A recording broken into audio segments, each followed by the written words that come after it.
Welcome to Michigan Condo Voices, where real co-owners and real Michigan communities come together.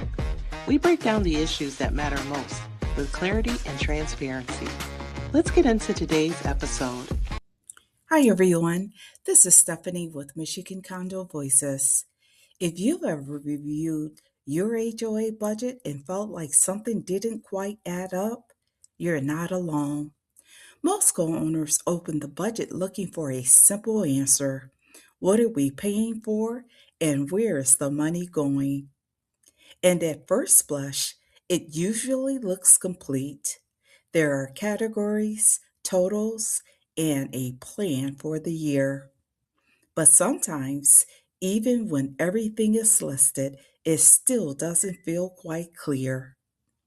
Maybe it's a number that seems higher than expected, or a category that's too broad to understand, or expenses that don't quite match what you're seeing in the community. Just a quiet question. And that's an important moment to pause because a budget is designed to summarize, not to explain everything. It outlines expected income, planned expenses, and how funds are intended to be used. But it doesn't always show how those numbers were developed, how they compare to prior years, or what patterns may be forming over time. So when something feels unclear, it's not necessarily a problem. It may simply mean more context is needed. And that's where a closer look can help.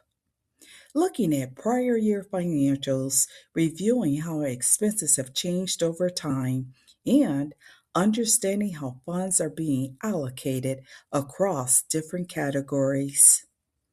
And there's one area in particular that's worth paying attention to: how reserve related projects are being reflected in the budget.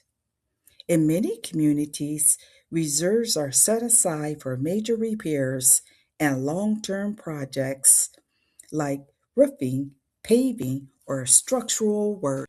Those are typically planned and tracked separately from day to day operating expenses. So if you ever notice projects that seem long term in nature appearing in the operating budget, it's simply a good time to ask how those expenses are being categorized and how that aligns with the association's overall financial structure. Not as a conclusion, but as a way to better understand the full picture. Because how expenses are categorized can influence how a budget is interpreted. And over time, those details matter. As you begin looking at budgets this way, something shifts. You're no longer just reading numbers, you're starting to see patterns. You're noticing how decisions show up across financial documents, and you're better equipped to ask clear, informed questions when something doesn't align. Because understanding the budget is about understanding how your community is being managed and how financial decisions are reflected over time. Budgets are an important starting point, but they're one part of a much larger financial story because it's rarely about a single transaction or invoice. It's about why you are in the situation to begin with. And taking the time to understand what's behind the numbers can make the story easier to follow. Take a closer look. If this was helpful, you can follow along for more conversations like this. Take care, everyone. Thanks for listening.